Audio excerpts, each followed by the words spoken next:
I have some thoughts that were sparked by our conversation about the Amiga, but before I get to that, I want to ask you, is there anything else that you want to bring up? No, I don't think so. We covered just about all of it that I can think of. I mean, maybe some things will come up. Okay, so one of the things I found interesting is that the mother of all demos, that was out in California, right? Right. And the Amiga was also developed out in California. If memory is not failing me, that's true. Okay, so there is a pattern that has been observed by Brooks Adams, and there really is no good explanation for it that I've seen. But Hmm. there's this idea that capital steadily moves westward. And I mean, it gives the example of these moving centers of capital and innovation: Uh-huh. London, New York, Los Angeles, Tokyo. And of course, if you go back, you can think about Italy, Florence, Venice. And so notice if you go further back, you're going east of London. Hmm.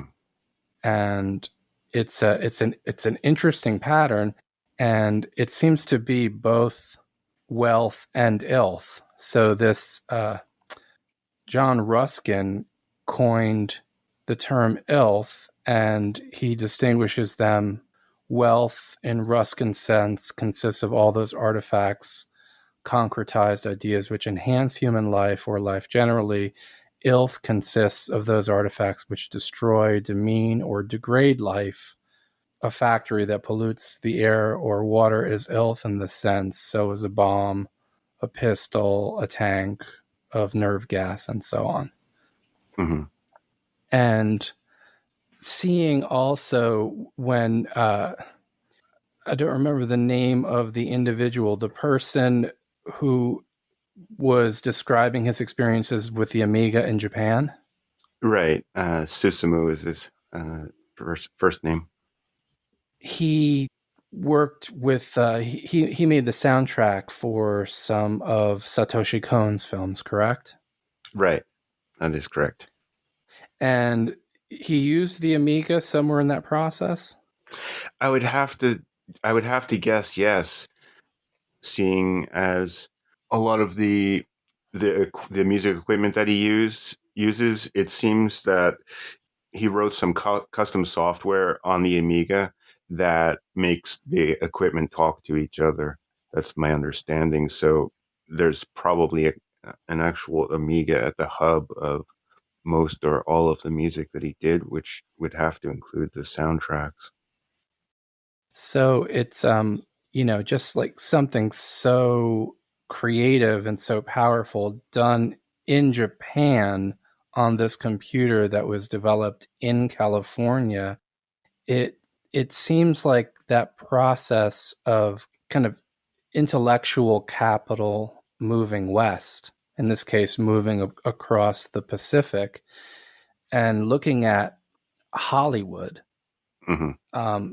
which is practically a second government. It sells visions of the world that, in a sense, has colonized the imagination of the world. Yeah, But for quite some time, Hollywood has been searching for creative vision from Japan. that's true. And I mean, now so many horror movies, I think a lot of people don't even realize this. Hollywood horror movies are actually remakes of Japanese horror movies. Right, Japanese and Korean.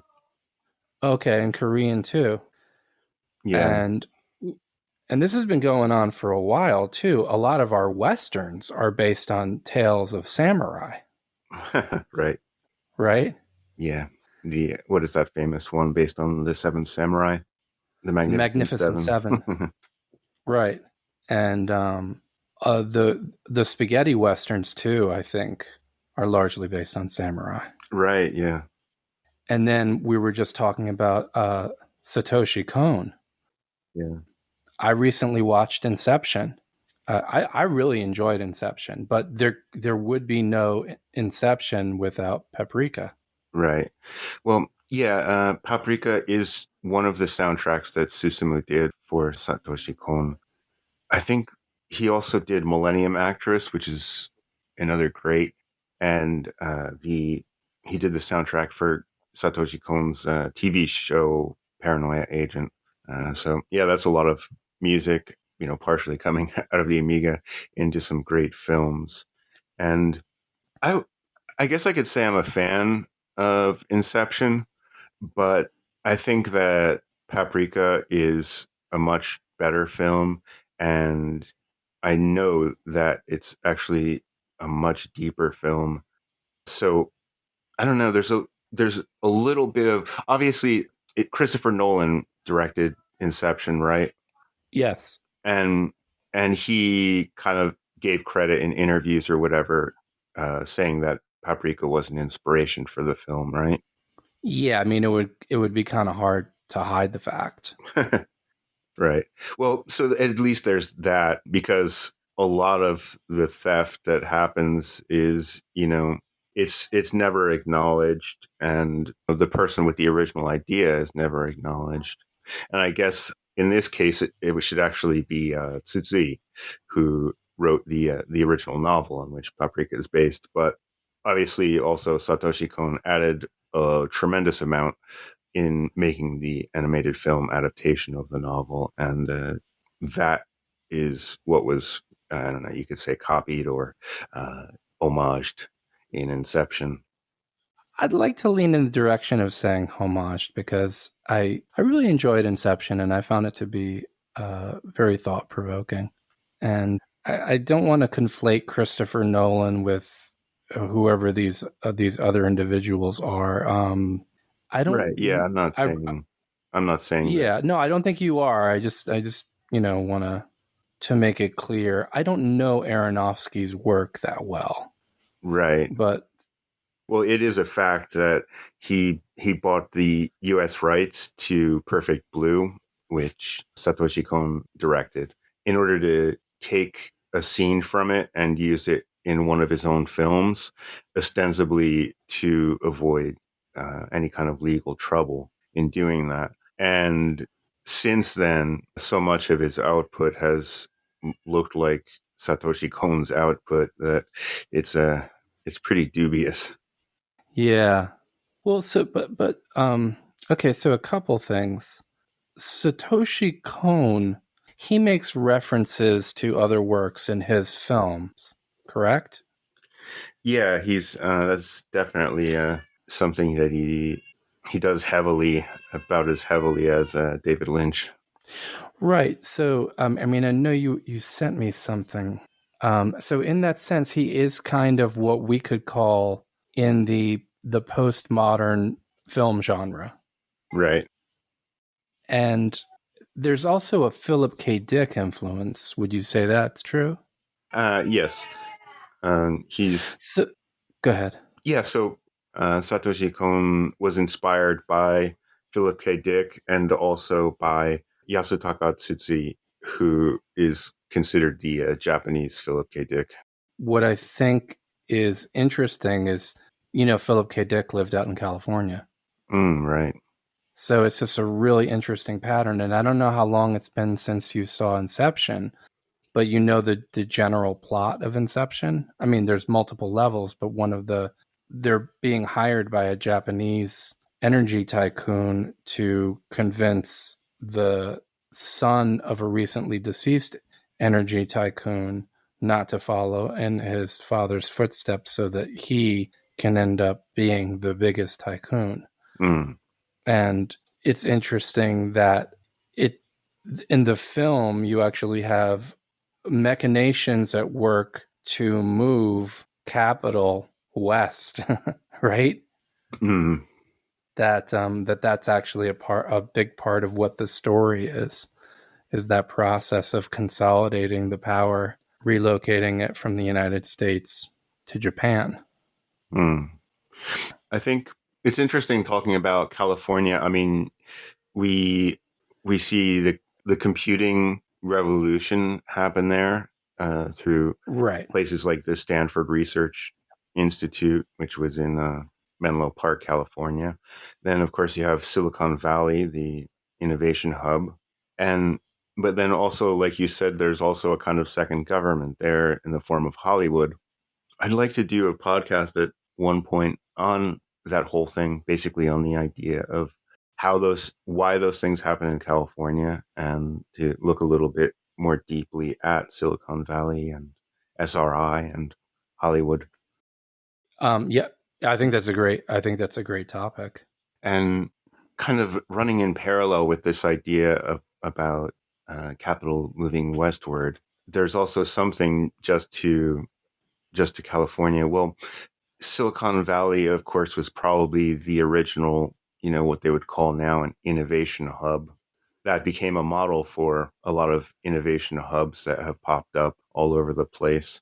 When I moved to Japan, a new kind of copy of Silicon Valley was being made, and they were creating a new direct train line to link the area with Tokyo, so that you could move between, the major metropolis and this sort of high-tech center very easily. I'm forgetting the name of the place now, but I guess it doesn't matter.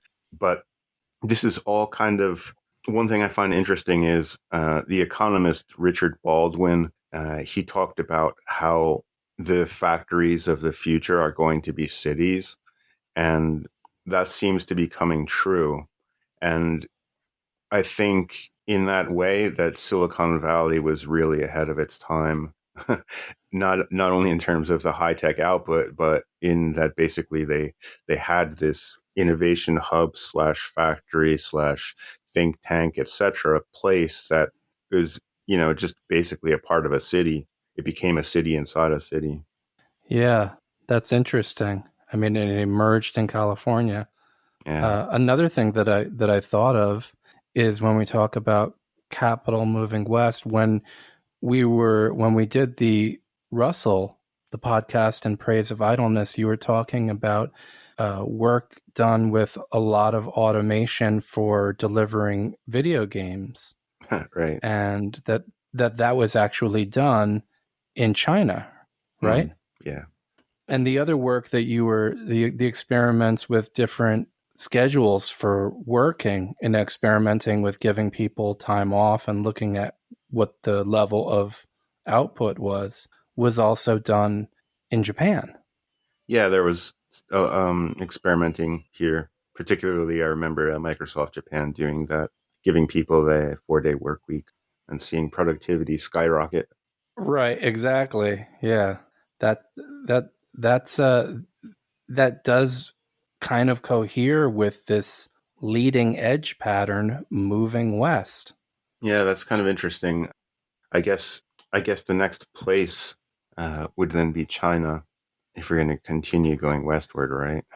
I think so. And like we were just saying, you know, so much of what we were discussing with the in the in praise of idleness podcast has to do with automation, and people who are really forward looking are talking about how automation is seen as such a threat to the well-being of people on this planet, because then they lose their jobs.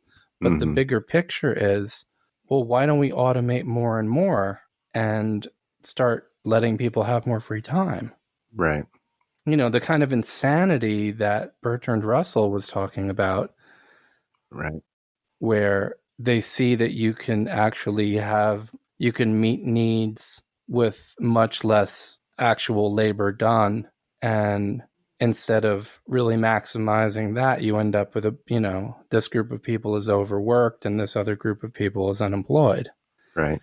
So it's interesting that in terms of automation, I do think you see you do see China at the leading edge.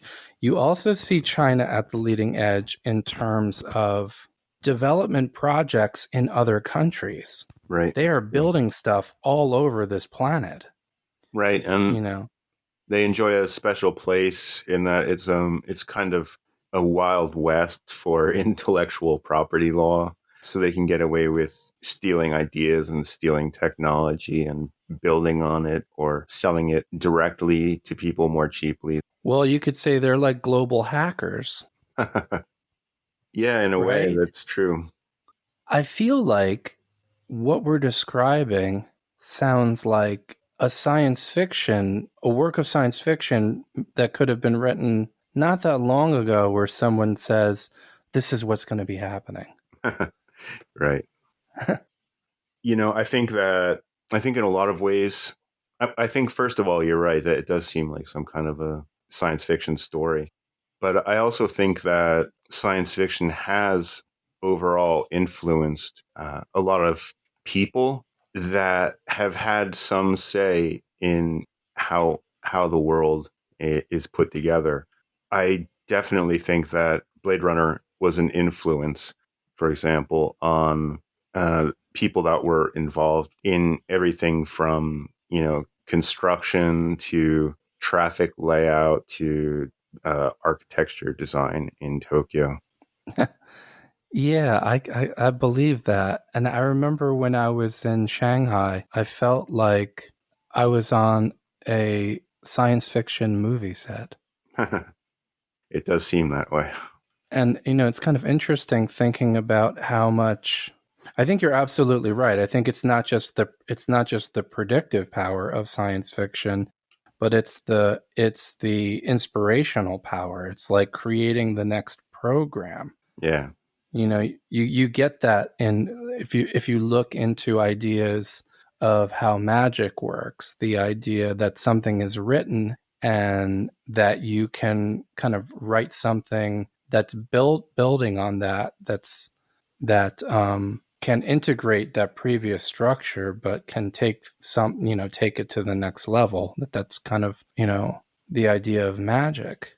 Right. And if you look, so much of political thinking on a basic level, a major factor in the United States is still the Bible.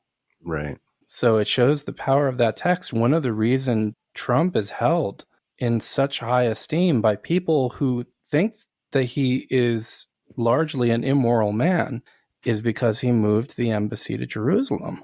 Mm. There's a coin from Jerusalem with Donald Trump's face on it. Also, the face of Cyrus, implying Donald Trump is like Cyrus. Wow. Yeah. I mean, this is really, there's a belief that, Jerusalem should be under the control of the Jews, and they should be building, rebuild the temple. Yeah.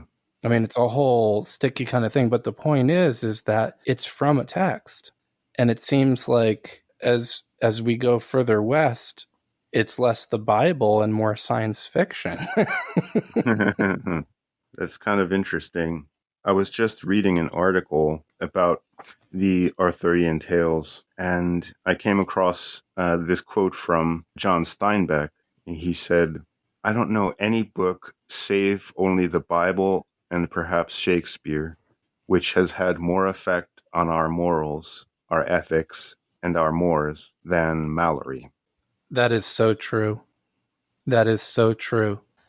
How much, and and of course, a lot of that vision actually also is coming from the French, right? Yeah. It's the romanticism of the French troubadour, and a lot of those stories are from the French.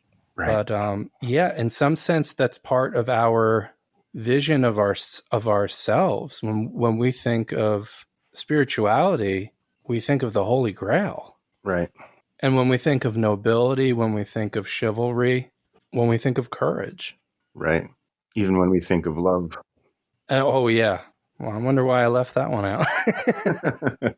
It's true. It's our whole vision of love, like, and it's interesting too, because it's like Zizek said about, I don't even remember what he was talking about originally, but it always comes out in my mind when I think about romance. The condition of the possibility is the impossibility. Which goes back to our discussion of Lacan, right? Right. I mean, courtly love was right? It was impossible. It was fatal. It was treacherous. It was, cuckolding the king or what have you. Yeah, And that's exactly what you have in with Lancelot and Guinevere. right, absolutely.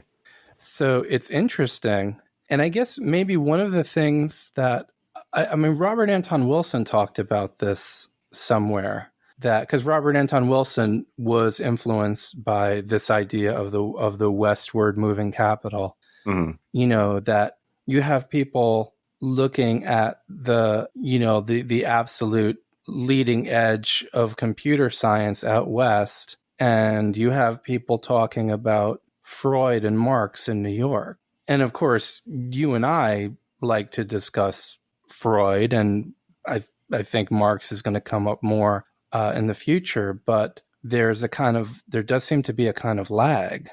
Mm. Yeah, that's interesting. And if you look at the Frankfurt School, for example, so a lot of the Frankfurt School was relocated from Germany to New York. The Frankfurt School was largely Jewish, so with Hitler, they basically had to get out of there.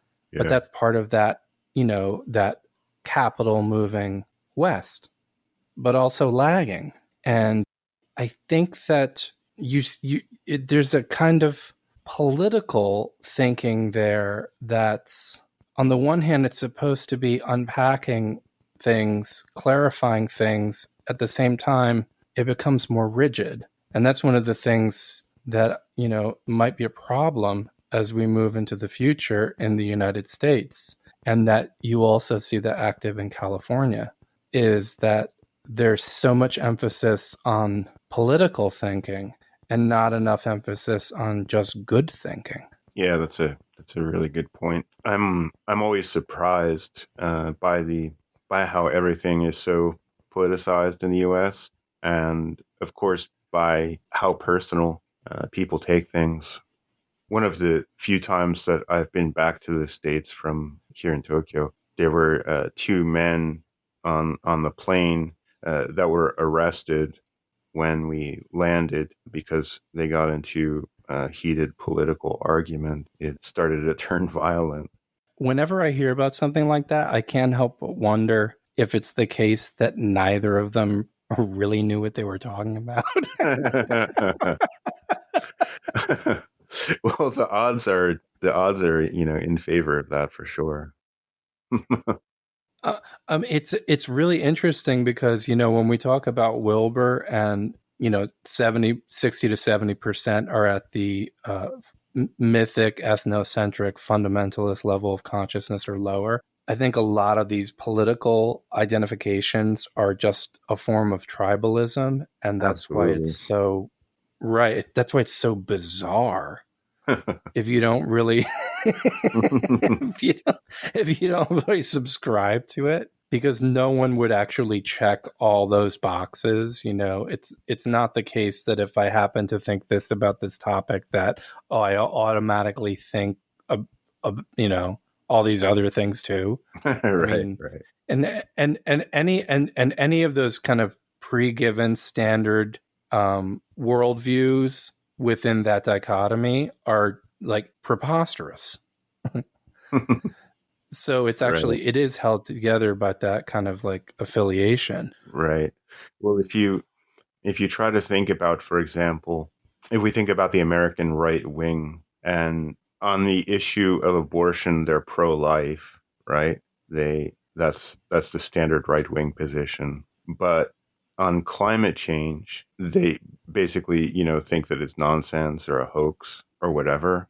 And it's a kind of anti-ecology standpoint, which is actually pro-death.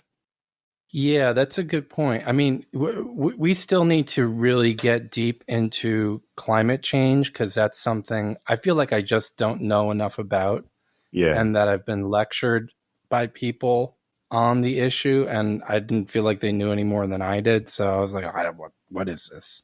But yeah, that's part of the tribalism. But yeah, I agree in the general sense, because it's not just that issue. Like that's kind of a, like a banner people fly, but it's everything from like, hunting animals that are endangered to just like being really short-sighted when it comes to the environment. So, irrespective of all the controversy around global warming in particular, there's generally a blind spot among what we call the right with respect to ecology. And you're absolutely right that's not really a coherent worldview. Right. Well, in the first place, what does a person's opinion on fiscal austerity have to do with, whether they support the right to bear arms? You have to take all of that as a package. And because you take it as a package, you end up with these weird contradictions, like being both pro-life and pro-death. Right. Well, I think the way that a lot of that works is you could relate it to Wilber's theory. Basically, you have different groups at different stages of development, and they have to make alliances with each other. Right. So you can have very progressive people who see utopia as being right around the corner, and you see them making alliances with people that, beat random strangers with 2x4s. There isn't very much coherence in American political life. Yeah, that's true. And I think one of the reasons for that is because of the way that these issues kind of got delegated into these two camps in an incoherent way, because they're trying to get different people into a tent. So, right. And then, of course you have to, if you try to fit into either of those cubby holes, you've got to, get into some pretzel logic. Right. But I think it's part of the it's part of the problem that I was addressing before, as far as how the politicization of thought in the United States in particular just leads to incoherence and violence. Yeah. Real terrible violence. Yeah, I mean it is really horrible. I remember a story about, it was a Hispanic gang, and they shot a young black girl riding her bicycle because it was their territory or something. There was a racial gang component to it. Right. And recently it was a 5-year-old white kid was riding his bicycle, and a black neighbor shot him. Maybe there was nothing racial about that, but there's a lot of racial animus in the United States, and it extends to murdering children. Yeah, it's crazy. And I just think that there's a lot of just bad thinking. Obviously, any religious person will say it's more than that. It's the fall of man manifesting. It's these are the end times. But I mean, just to give some context, I found out about the mother of all demos from you. So here we had a major intellectual revolution, a major conceptual breakthrough, a breakthrough in technology, kind of redefining the world. And when I was at college, when they taught us about 1968, the main thing that they taught us was May 1968, student protests in France. And it's just really neglecting a lot of, just not really looking at the big picture, and then really politicizing you at the university. And it's a lot of repuking. Yeah, that's interesting. And I think that's I have a problem with the fact that I took a number of philosophy courses. I took a number of courses that are, supposed to tweak your view of the world. And I never heard of the mother of all demos. Yeah. Well, that's interesting, because it's much easier to politicize the events in France. Exactly. But I do think it's becoming like a cancer in this country. Yeah, it's kind of like, you could say you want your view tweaked, but then they're pointing your view at certain things that are, less important than other things that are happening concurrently. Absolutely. I mean, this is something that people are saying now. And I think we're heading towards a type of revolution in terms of education, because people are realizing they're deeply in debt, receiving an education that was largely just a bunch of political radicalization that essentially left them with no skills. Right. And I think that's one of the reasons you've got these people running around in ski masks, smashing people with bicycle locks and 2x4s. I don't think they know how to do anything else. Yeah.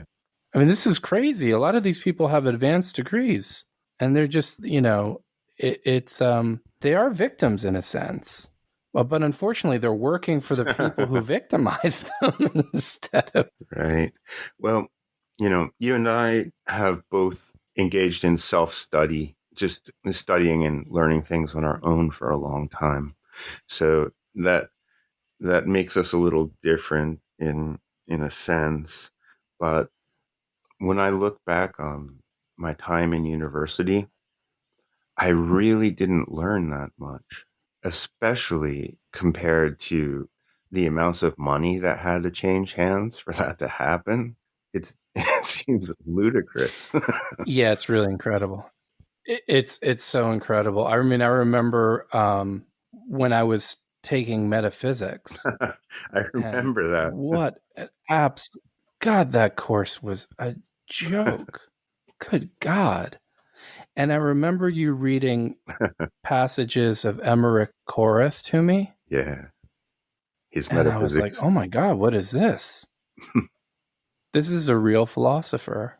It's kind of funny because when you look at arguments, supposed left-leaning arguments, a lot of the situation that has arisen is actually due to how the market works, because school is a business. Yeah. And it's easier to sell people bullshit. Right. This kind of surprised me. A friend of mine that's a few years younger than us told me that his high school had a couple fast food restaurants in it. And, like the school was kind of like branded after, McDonald's or something. And, they had like, there'd, like be like electronic signs up or whatever talking about, when the prom was going to happen or whatever. But, like the frame around it was like brought to you by Arby's or whatever. I wonder how common that was, because we certainly didn't have that kind of just crass commercialism, at least in our high school. Right. Were you wondering if that's becoming more and more common? I mean, this relates to, I mean, a number of things. One, you always get this on the internet, which is, it's like a joke. Protesters are now protesting that they didn't get paid for protesting. This idea that a lot of these people who are protesters are on somebody's payroll. Yeah. I mean, even Rand Paul was talking about that. He said, find out who's putting these people up in hotels and sending them out. Because he was attacked. I mean, he had cops protecting him, but it was a volatile situation. Mm. But, you do get that from a lot of, it's part of the national conversation, which is who's paying these people. Right. I definitely think we're making a good point, but it's framing it, but it's not just some, tired old, like, oh, those damn social justice warriors. Because we're really talking about both sides, and just generally this feeling of, this country is dropping the ball while the intellectual capital is amassing elsewhere. I mean, you'll have people who don't know what they're talking about fighting over bullshit while, like someone else is landing a probe on one of Saturn's moons. I do think it's interesting that, I was thinking about the role of the Bible, that the Bible is so prominent in political thinking here, and how science fiction seems so. That's kind of funny, right? Because it also maps onto in the previous podcast, we talked about the Amiga was looking towards the future with the creators just trying to figure out what type of machine they would actually want to use. And what a great way to design a computer. Yeah, you'd think it would just basically be the default method, but that wasn't. Yeah, I really think, I mean, what we're touching on here is the crippling effect of ideology on visionary thinking. Yeah, absolutely. Okay, so it's been a while, but we're back. Yeah, the bad thing, I guess, is I caught a cold, but the good thing is that I was able to think of, some more things to talk about in relation to our previous session. Okay, well, great. What are some thoughts you'd like to share on it? Okay, well, where do I start? I think one thing that we could just return to a little bit is the idea of Hollywood copying Japan. Right. There's another podcast in which I mentioned the Japanese proverb that the crooked nail gets hammered down, and how many Westerners interpret that to mean that Japan just hammers down people until they're all sort of the same conformist robots. That's a kind of sentiment that you hear from a lot of Westerners, including people living here in Japan. And so I just think that it's kind of interesting where we're in this strange state in which Japan is a creative hub of the world, and yet the Japanese people are considered to be incapable of creative thought. And of course, it's not a it's not a paradox without resolution. All you have to do is look at the creative output of the country, and this is one of the things that I missed out on, and I really should have thought of it at the time. But of course, there was Satoshi Kon. But if anyone has been paying attention, there's a huge example is James Cameron. One of the great blockbuster directors. He put out Alita: Battle Angel last year, which is a remake of a two-part anime series from 1993. And, he had let it be known back in the 1990s that he'd always wanted to do a remake of that. And so, finally came true last year. And I have a Japanese copy of Ghost in the Shell that has a handwritten message from Cameron talking about how much he loved the film. Of course, they've been trying to do a live action version of Akira for years now. So it's like the examples are really endless, and that's just film. Maybe even in a bigger area is that, most people around our age grew up on Japanese cartoons and toys and video games. The old Japanese video games, some of them are going for $500 or even $1,000 or more, because we're in the middle of this huge retro boom where people want to revisit the fun they had in their childhoods. And, of course, all of that was fueled by Japanese creativity. Probably 90+% of those games in the arcades and in the home systems came from Japan, including things like Super Mario that are kind of fundamental symbols of American pop culture. The Japanese created the hardware and the software for most great games for a decade. So really, I mean, Americans were brought up on the creativity of Japanese people. And I think that's just kind of scratching the surface of how that's true. Amen. Like, I completely agree with you. And I mean, you're giving great examples, and it's really incredible. And one interpretation I have Mm-hmm. of that is after the war, Mm-hmm.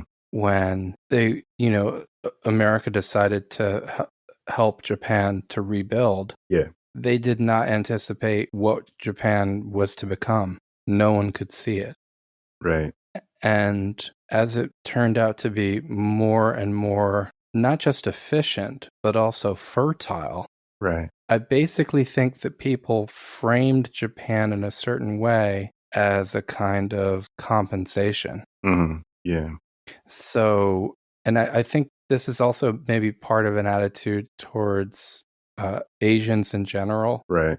that you hear an Asian play Paganini on the violin, and then you say, yes, but that was written by Paganini, and they could never come up with anything like that on their own. Right. Right. It's just, it's very interesting that if you look at like Kurosawa, Mm.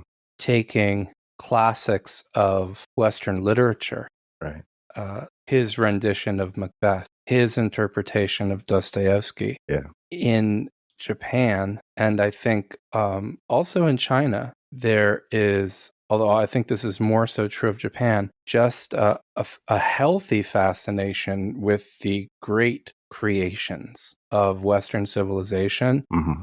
while Western civilization began to loathe itself and jettison its culture and just become fascinated with its own destruction, but at the same time wanting to console itself that the people in the East who were embracing the most positive creative parts of the culture they were throwing away would never be able to equal what they had created, even though it isn't them.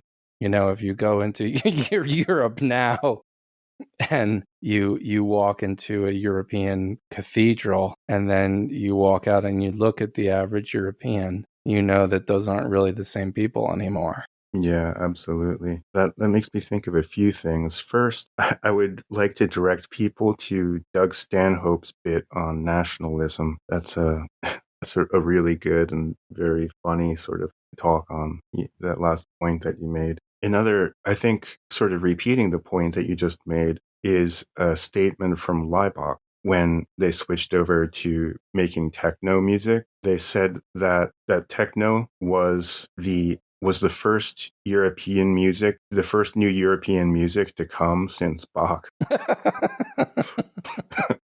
That's interesting.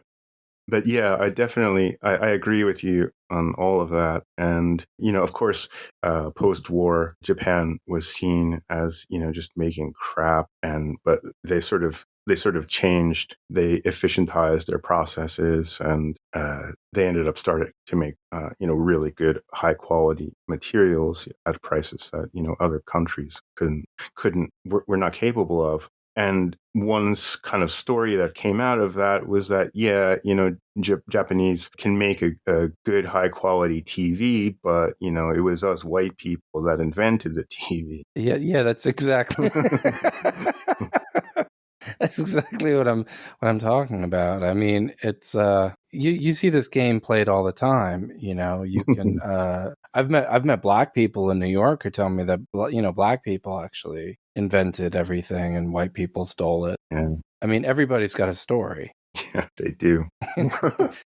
One other thing I wanted to talk about is, well, we're talking about post-war Japan now, and that was actually when Tokyo started to modernize, and because it was a wooden city during the war, and most of it was gone after the war, and it started to become a more modern concrete metropolis in the post-war reconstruction. And thinking about your idea of what was it, intellectual capital moving eastward? Moving west, Oh, and right. because it's constantly moving west, going around the world, eventually you get to Japan and China. Right. Well, what I was thinking is, I spend a lot of time in Shanghai, so I definitely know what you mean about it feeling like being on the set of a sci-fi movie. And I think you can almost draw a similar line to a kind of westward movement of the growth of cities. I don't think it's something that totally encapsulates what's happening, but you think about something like New York City. The Empire State Building was built in the 30s, and I absolutely love the Art Deco style. I wish that more cities were like that. But New York was sort of way in the past, compared to other cities. Tokyo was the post-World War II construction in the late 40s and 50s. And then the economic bubble happened in the 80s, and that's when it basically sprung up into the modern metropolis that Tokyo is. And whereas Shanghai started to modernize in the late 70s, and then with the whole BRICS thing with what is it, Brazil, Russia, India, China, and South Africa. That was like 2000s, I think, where that started to really take off, and all of a significant portion of China became rather wealthy, seemingly overnight. So Shanghai is a little bit of a newer city than Tokyo, and I think you could say that there's something to that, that westward movement. Yeah, and China is also going west building things. Yeah. China's building all over the world. China's building a lot in Africa. Right. I saw also the Japanese were, I think it was a museum in Egypt. Mm-hmm. So the influence is going to get, I think, stronger and stronger. I'm wondering where this is headed in the big picture, because the technology is growing. The rate itself is increasing. Mm-hmm. Yeah. The rate of growth itself, it's increasing at an exponential rate. Right. In other words, like the rate of the rate, the second derivative. Yeah. I mean, it's moving so fast, and so many issues facing humanity right now. Our situation is so precarious. Yeah. It feels like I'm wondering if this pattern is just going to continue, or it's going to kind of reach some kind of omega point and some kind of Marshall McLuhan Holy Ghost thing is going to happen. Yeah. Well, in the sci-fi connection, with these futuristic cities, I hope you get a chance to take the train around my neighborhood. It definitely seems like something from the future. But I thought in that connection, I would just mention there were a few Amiga specific things that I thought of that kind of connect to science fiction. The first is that the actor Wil Wheaton, who played Wesley Crusher on Star Trek TNG, he was working for the Amiga company Newtek that created the hardware that turned the Amiga into basically a television studio in a box. It's like a little fact about Amiga history that not too many people know. Another is that the first commercial virtual reality systems were Amiga based. There was a company called Virtuality that was they were using an Amiga 3000 model back in 1991, connected to stereoscopic headsets that they made to create the virtual reality experience. And the third thing is that Amigas were a big part of NASA's hardware. You can often find on eBay Amiga systems and related hardware being sold that have the NASA badging on them.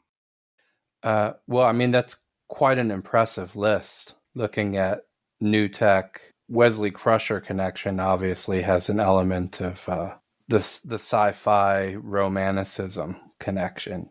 The Wesley Crusher connection is kind of cool. Star Trek is envisioned and kind of brought to us, I guess, by those people out in California. There's a line in a song by the Red Hot Chili Peppers: "Space may be the final frontier, but it's made in a Hollywood basement." And that kind of captures that. So it's nice to hear that he was connected with this company. And I guess honestly, you were more tuned into all that when I was, and I have this strange sense. It's like nostalgia, but I wasn't actually there. So, but it's just like I don't even know quite how to express the emotion. But when I see how the technology played a role in people's lives, and how on the one hand you have this growing structure, the system that isn't sentient, and yet it's so important to our lives. Mm-hmm. And on some level that I feel I kind of missed out on that early exposure to it. Right. I can't even quite articulate to myself what it is I'm feeling, but it is something like nostalgia, something like just seeing that there's this bigger picture emerging. And I was just in a very different mental space, but it's nice. It's nice to see the connections now, at least. Right. And then what you're telling me with the Amiga and commercial virtual reality and Amiga being used by NASA, it's this really crucial puzzle piece of history that almost nobody knows about. Yeah. Yeah. as a kid interested in technology at the time, I mean, it was a frontier for sure, and it it was to me and probably a lot of other people like me a kind of intellectual, playful exploration that you could only experience in that era. Right, right. And that's kind of part of what I'm saying I missed out on, like Right. I had a very different kind of childhood, I mean, but it also had its own magic, like when I was like 8 years old, uh, I wasn't in school. Uh, We were living in a camper by the Truckee River in Nevada, and wow. I spent a lot of time by myself, like walking around Right. in this, semi-desert, hanging out by an old gold mine, Huh. and just having imaginary conversations. So that's like it had its own, it was its own space because it was a big space. I mean, you're Yeah. it's a big sky. It's a big space. So I, something else was going on, and so I'm grateful for that too. Yeah. But I really, really like the idea of the the emerging kind of science fiction magic possibilities relating to some technological creation that isn't sentient, but somehow it's able to mirror something or amplify something about the human being, and there's a romantic potential there. I just find that really incredible. Yeah. Yeah. It really is. Like unlocking the potential of the human mind. Right. Right. There's definitely, I mean, even just thinking about, music wise, I was able to do a lot of things uh, with the Amiga that would have just been impossible, at the time. And of course, impossible had, had the computer never been invented. For example, doing like orchestral arrangements, I paid for the Amiga, like I said, with a job I had in middle school. Like that was the kind of money I had, not enough to hire an orchestra or something like that. So yeah, there were a lot of ways in which it amplified my own abilities.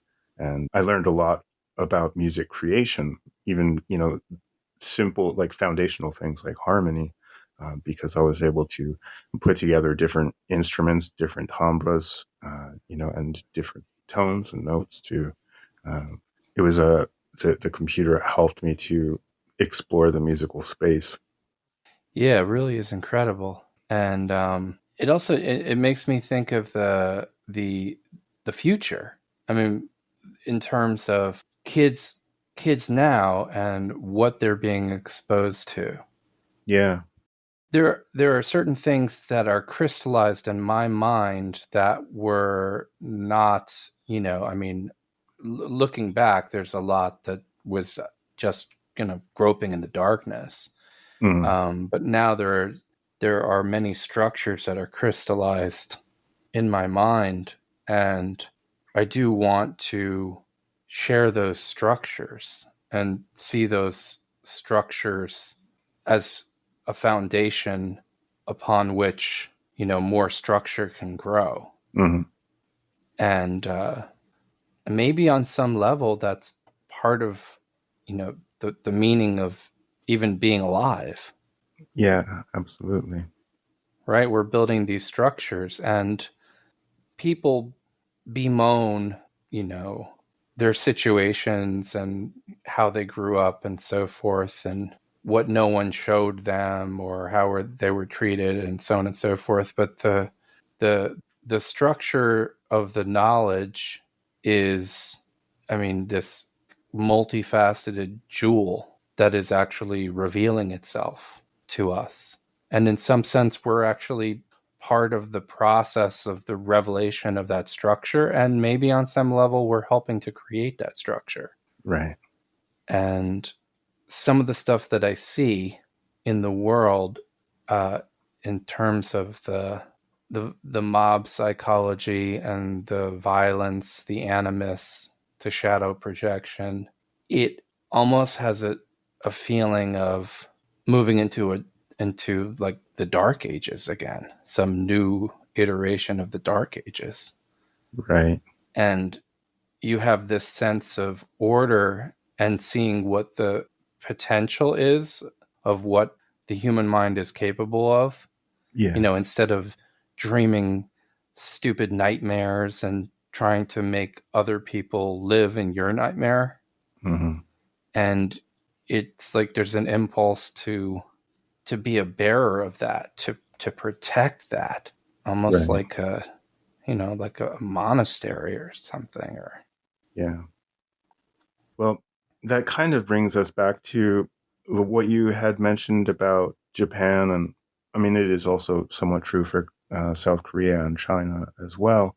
That they're, you can hear beautiful renditions of Paganini, from say a Japanese person, and then instead in America you have this sort of renouncing of that type of culture, and it's actually a very kind of stark thing. Like when I have a family and I live in Japan, so I interact with lots of Japanese families, and virtually every single one of them, their children are learning a classical instrument or ballet, all sorts of pinnacle arts that Western culture brought forth. And it's almost like Western culture itself moved westward. right, right, which is, I mean, the theme of the original idea of this, the wealth, because that is the wealth, that is the real wealth. It is.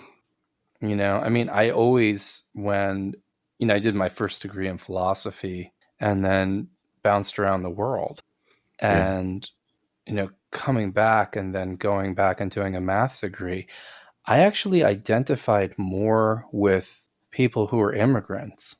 Mm, I had the eye of the outsider, right. and they know this. They know this.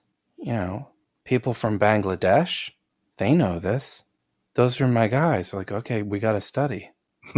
There was this guy from Armenia who really knew his math very solidly, and I remember when I got my exam back and I found out that I'd gotten a higher score than he did. I didn't know what to think. I was like, I can't believe this. And one of my friends from Bangladesh said, "You worked harder than he did." Yeah, it's almost like you became Asian. Yeah, yeah. They're like, "You worked harder than you did." I'm like, oh, okay, yeah, I get how it works. Yeah, and it's almost like, yeah, in that whole process of going around the world, my orientation changed, Yeah, and I'm glad it did. right. Yeah, it's living living in different places gives gives a kind of perspective, and if you use it properly, then it's not just a gaining of perspective, but like your position and orientation change. This is very true. Yeah, of course, Charlemagne, I believe, said that to have a second language is to possess a second soul, and I find that to be true. And I think there's a sort of not as powerful, but a similar version to that, just by stepping into another culture. Well, this is also Gadamer and the Fusion of Horizons. Right, right. And Ernest G. McLean, change of viewpoint is gain of viewpoint. Yeah.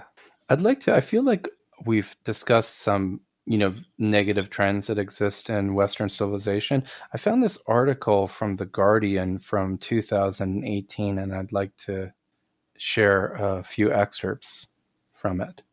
This Okay. is by Lauren Gambino, and it's talking about Ro Khanna, who is he's in the House of Representatives, and he is actually, his district is in the heart of Silicon Valley. Hmm. So it's called Silicon Valley in Iowa, Congressmen's Fight for Tech Jobs in Rural America. Ro Khanna, a California Democrat, pushes initiative in the state amid questions over his own political aspirations. And so this is not someone trying to run for president. This is, let me see here.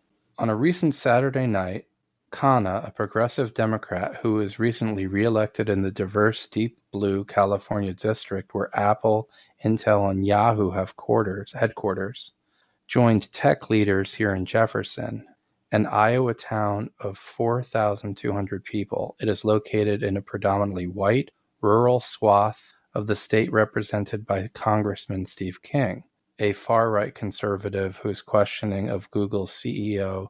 I just want to stop right there. I'm not sure what calling someone a far-right conservative means. Mm-hmm. So I just want to say I'm not necessarily endorsing this. Yeah. So I'm sorry, questioning of Google's CEO Sundar Pichai. I'm not sure how to pronounce that name, but it's Pichai. During a hearing on Capitol Hill this week, fueled by criticism that Congress doesn't understand how technology giants operate. The gulf between the two districts is precisely why Khanna came to Jefferson. The digital revolution is one that every community should and can participate in, he told an audience of local leaders and out-of-town tech industry executives. They gathered in the town's History Boy Theater to learn about an initiative that promises to bring high-paying tech and software design jobs to Jefferson. If it succeeds, they believe the program could be a blueprint for revitalizing other rural communities. And then it goes on to say, the innovation is here, Khanna said. What we need to do is make sure the young folks have an opportunity to stay in Jefferson, have a family in Jefferson, and participate in the new economy. And then it says later, we have a choice in Silicon Valley. We can either continue to exist as an island to ourselves, focused on wealth creation and innovation, or we can understand that we are in the middle of a software revolution and answer the nation's call to provide economic opportunity and technology to places left behind.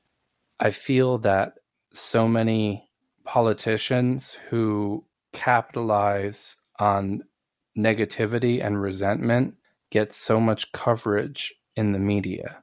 And I just wanted to draw attention to this because I do think that this is a very interesting politician about whom few people have ever heard. Right. Yeah, that's Ro interesting. Khanna has also played a role in getting Amazon to raise its minimum wage up to $15 an hour. Yeah, that's really important too. Yeah, a lot of Bernie Sanders' name was connected to that, and so everybody thinks Bernie Sanders, but Ro Khanna was also pivotal in that. So Interesting. there are not very many politicians I know very much about that I actually have anything good to say about. Mm-hmm. But this is the kind of initiatives that we need. Yeah, definitely. I'd like to kind of approach that from a different angle. I absolutely think that that's important. We need to have everyone have access to the software revolution, and to kind of look at the technology side of that. I was a programmer from a very young age. I think I learned BASIC when I was 7 years old, and I moved on from there. My programming basically exploded in depth and ability when I got the Amiga, because it was the most satisfying computer to program for, because you could get it to actually do interesting things. A lot of the less powerful systems out at the time, you really couldn't get much out of them. So for me, it was the Amiga that got me beyond the interface to the hardware and to what was actually going on. inside it. And, that is something, when we spoke to James here, when we had a James Forshaw on, he talked about wondering where the next great hackers are going to come from in this world where the interface is everything.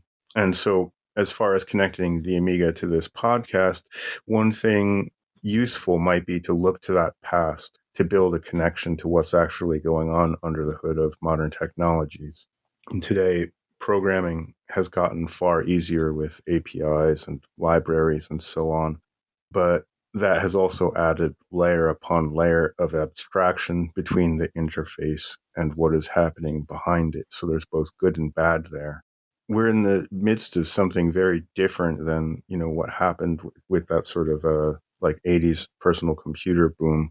Today, no one really needs to know how their toaster works, but there's something very important about understanding the technology that underlies, that is perhaps the linchpin of modern society. And of course, I encouraged people to get into programming or other things related to, truly understanding, the technology of the modern world in the first part of this. But I also feel like there might be some things that we could do technologically. Like recently, there's been a lot of things like trying to make gaming educational or to make, education sort of game-like. So I thought of, this is not exactly something that I could envision someone doing, but Alan Kay did a demonstration of a system where you could do something like, in Windows, there's a clock that appears on the screen, but on this system, if you click on the clock, then it would open up the programming code that makes the clock run. And then you could mess about with that code and see what would happen to the clock. The changes would be reflected in real time.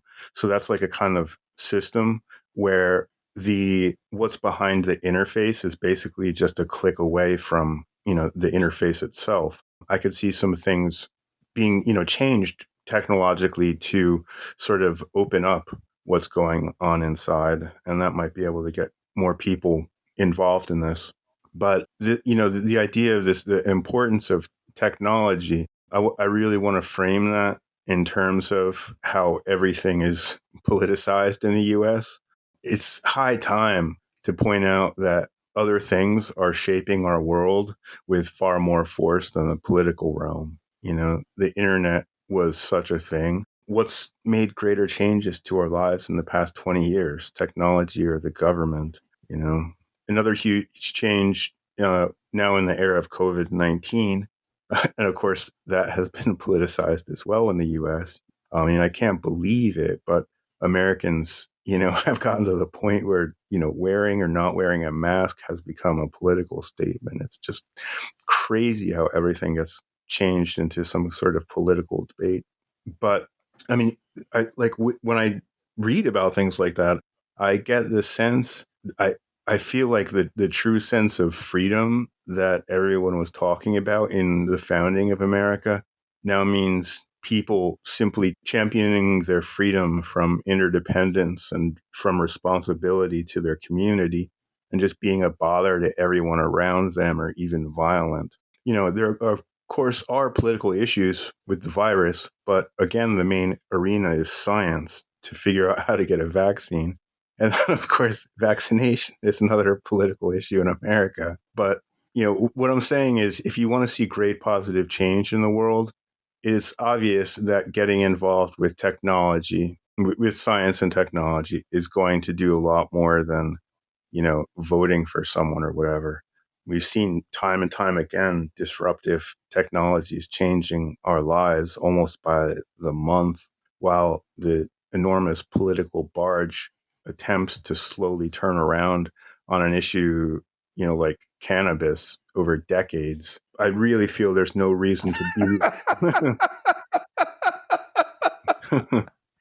I really feel there's no reason to be that political, because just looking at something like technology, just one counterexample to the political, you can see that better change can be had faster.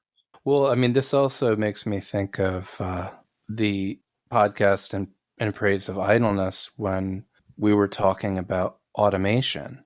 Hmm. The technical capacity to alleviate so much of the burden of labor has been there for so long. Yeah. But right, there's been an issue with all our constrained thinking. It's like the mind forged manacles of William Blake. Yeah. They've been promising, like, since I think the 1950s, that technology will make us more productive and that will shrink the amount of time we spend working. And the absolute opposite has been the truth. It's insanity, Right. And why is that?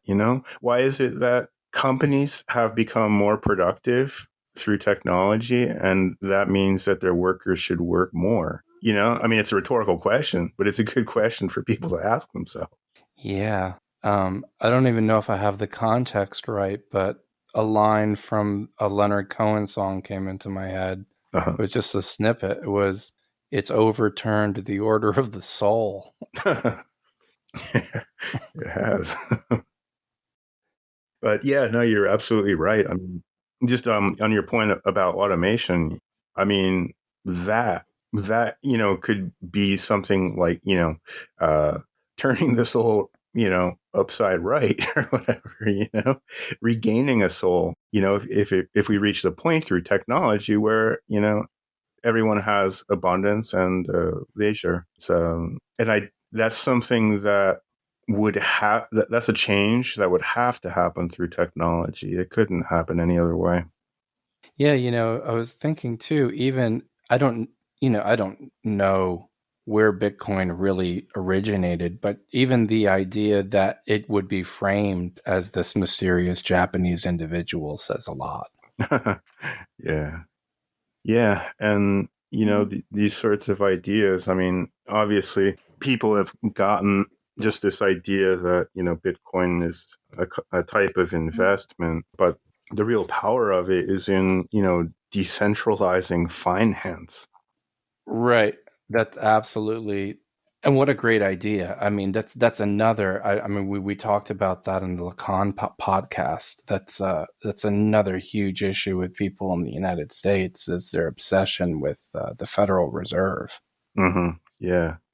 Yeah. The thing is, I think one of the things that we talked about earlier was what we need is less political thinking and more good thinking. Yeah. And who was the guy? Alan Kay? Was that the Yeah. name of the person you were just talking about? Right. I think that's a great idea. I think that's really amazing. And that to me is part of the positive aspect of postmodernism, Yeah. right? Open Yeah. it up and see what it is. Right. This is like this because that is like that. A Buddhist will tell you that. Just on the idea of Bitcoin, I would like to recommend people to read Douglas Rushkoff's book, Life Inc., Life Incorporated. He traces the development of corporatism and centralized currency from the Renaissance onward in that book. And he makes a lot of good points about how different models from centralized currency could actually do a lot to make the world a better place. A lot of people that I know who were and still are into Bitcoin and got me interested in it were heavy on the decentralization aspect. Mm-hmm. Yeah. It's interesting. There's all kinds of, different approaches to it. Like a number, of my hacker friends are just totally into this sort of, well, obviously, the programming interest in the blockchain and that kind of thing, but also just the kind of, you could say a little bit, not everything's above the board. It's a kind of sneaky, a little bit nefarious kind of thing, which makes it cool, like you could use it like your own Swiss bank account or that kind of thing. Then you've got the people, like I'm sure it's had a lot of popularity in the libertarian group and Oh yeah. Yeah. That's right. one of the big ones. And then, you get to the decentralization, you get the people that just see it as an investment product. Yeah, I mean, a student asked me, about, well, what would be a good place to put money if I wanted to buy something. Mm-hmm. And I said, well, I can't really recommend anything in particular to you. I can get in trouble. But I said, at the time, Bitcoin was under $4,000. And I said, you know what? I wouldn't be surprised if Bitcoin goes up in value.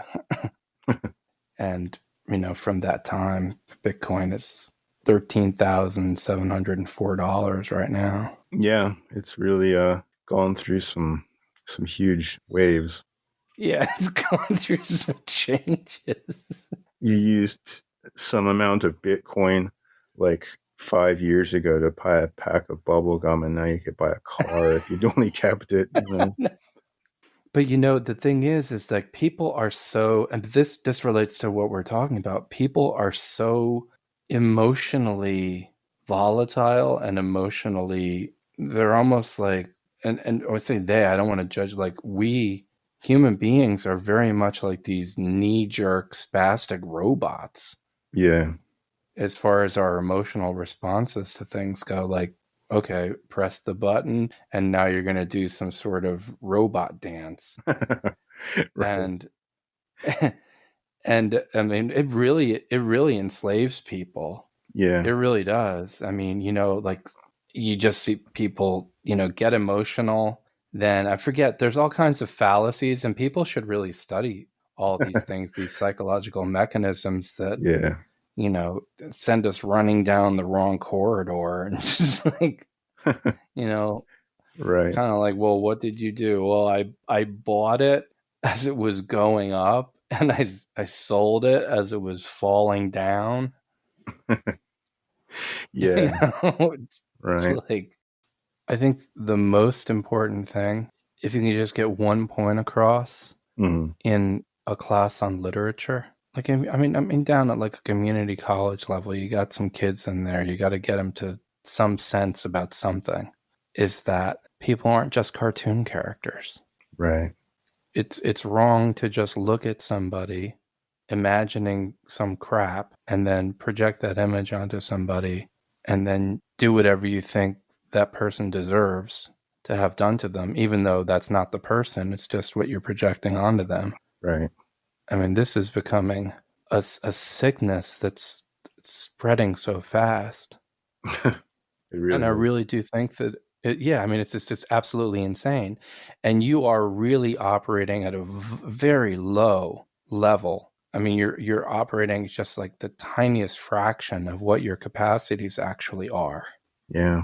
I had a realization myself actually quite recently that I've always been very good at sort of looking at a person's behavior and picking out some category from my psychological studies, like, this person is engaging in projection, or, this person is engaging in introjection, or whatever it is. But what I realized recently is that along with the, how could I say, like the along with the insights that I gained from looking at people, I found that I was also kind of shrinking that person down just to that psychological pattern that I saw them exhibit, when, people are much more multifaceted than that.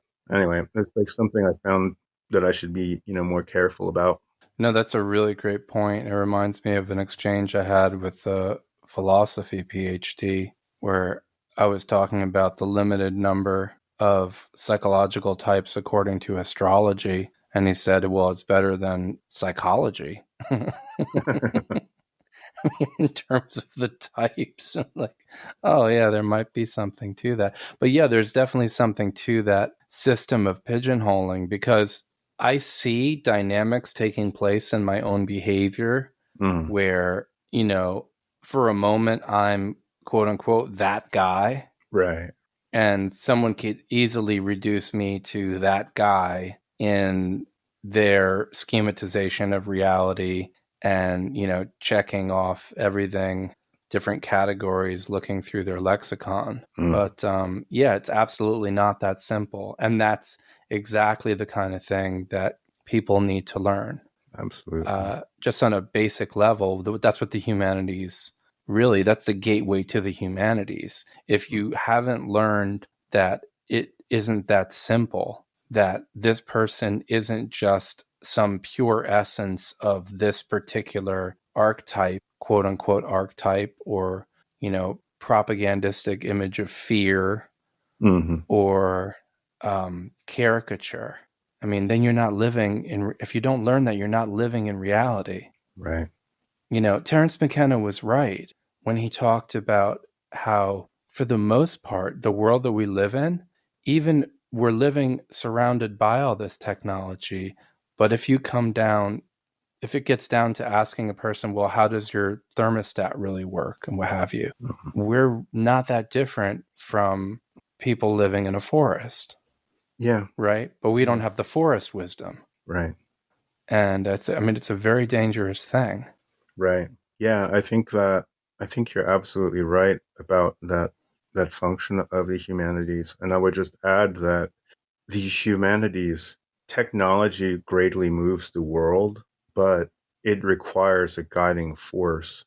And that is one of the important roles of the humanities, to look to look through different frameworks, to gather bigger picture analysis, to philosophize and ask and hopefully answer bigger questions. And right now, I think that it's really failing, that the humanities are failing to be a guiding force to technology. And that leaves us in a lopsided, precarious, and possibly very dangerous world. And we need to clean this up. We need to bolster the humanities to make it more than it once was, and to certainly make it different than what it is now. Because one of the importances of the humanities, of philosophy, is to give us vision, to give us perspective, and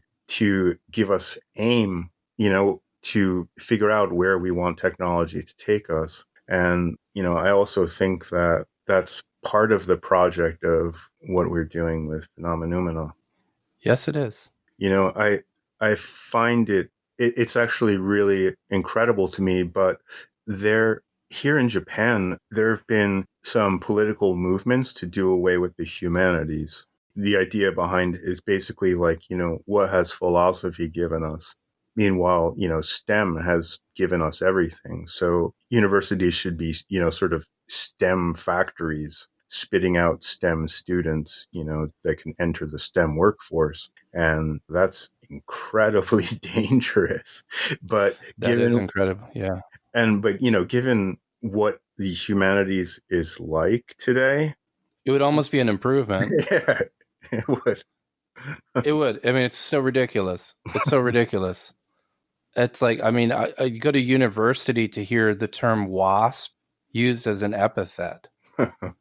It's just, what is your, there was a time when we scapegoated Jews as, controlling all the wealth and having interlocking committees and not giving other people the opportunities once they took control. But we don't do that anymore. But WASPs are just like those Jews. It only goes to show that if you have a certain type of mind, you might change the character. You might change. You're essentially changing some image or the name of the cartoon character in your head. Right. But these people really, they're. Luckily for them, in some sense, they'll never take responsibility for what they've done. Mm-hmm. Yeah. It doesn't work in their world. Right. What they've done is really sick and pathetic. Yeah. But what we need is the real humanities. Yeah. But it's absolutely the case that they have not been doing what they were supposed to be doing. And, like we talked about the lag, we talked about how, in a certain part of America, it's politics based on the Bible. In New York, they're, talking School of Social Research, Frankfurt School, Marx and Freud. And, you go further out west and it's science fiction and how things really work. And Yeah, and Atlas Shrugged. for the libertarians, and, like, if you want to drive from here to there, you got to pay tax to drive on the King's Road. But it's you can't. The problem with this the problem with the humanities as it has been is that people have not learned the fundamental lesson that people are not cartoon characters and they're not caricatures, and they've tapped into people's resentment, people's hatred. The problem with just emphasizing STEM is it starts to fall back into the idea of flatland that we've talked about. Right. It's both have elements of dehumanization. Yeah. So moving forward, we really do kind of need a kind of clear metaphysics, a humanism. Yeah. I'm thinking that there might be a kind of connection to be made between STEM and the humanities and what Gurdjieff means when he talks about knowledge and being, and how they have to be sort of grown together. Otherwise, you end up in a kind of a dangerous imbalance, like a flatland imbalance. And it made me think about there was this bit of news on the internet a few weeks or maybe a few months ago about this Middle Eastern sport. I think they're on horseback and they throw a headless goat carcass around, and like they try to throw the goat carcass into like a hole, like the opponent team's goal or whatever. And they have these drones filming the sport. So you get this like high fidelity newsroom YouTube multi-camera video feed, like from a futuristic movie. And it's just this absolutely primitive pastime. And I think that's an analogy for where we are. Yeah, you're reminding me of the contemporary version of a conversation from a Dostoevsky novel where one guy's describing the scene and explaining to the other person, do you now see why there is no God? Yeah, it's I think you're absolutely right on the point about knowledge and being. Mm-hmm. I'd also say one of the things that came up in the Lacan podcast was talking about influences B, influences C, influences A. Mm-hmm. Influences B leads us to influences under the C category, influences in the humanities that point to the possibility of further human development. And in the humanities, there has traditionally been something that pointed in the direction of influences C. And that's much harder to find now. Yeah. When people realize that they are almost like a homunculus inside of a robot of themselves, and that homunculus is like a gimp, and that the robot is just running the show. Yeah. And they realize, oh my God, I am a prisoner of my culture. Everything I say sounds like it was scripted. Yeah. Repuked. And as our term is, repuked. Someone puked something, and then I ate it, and then I puked it out, and someone else ate it. And that process, you have to have something like that in a culture. You need to have some presence where someone tells you, yes, if you're beginning to suspect that you are like a robot, and if you're feeling that almost everything has been commodified and that everything sounds scripted, and that the idea that the apex of human emotion, the moment when the truth is really revealed, is a temper tantrum, maybe followed by violence, then you know that something is wrong, and you wonder, well, what are the real possibilities of human development? And influence C is the idea, is the school. Yeah. And a big issue with that is, well, where are the real schools? Right. We're certainly failing in that regard. Yeah. But this is part of what we're doing, is trying to create a structure for that, because we've talked about this. We talked about this in the Shining podcast. A lot of the ideas for the fourth way do trace back to the ancient Greeks. Yeah. And through other traditions. Right. So there was a little bit of smoke and mirrors and showboating and stuff going on with them. Mm-hmm. So we can build a school. Right. We can build a school.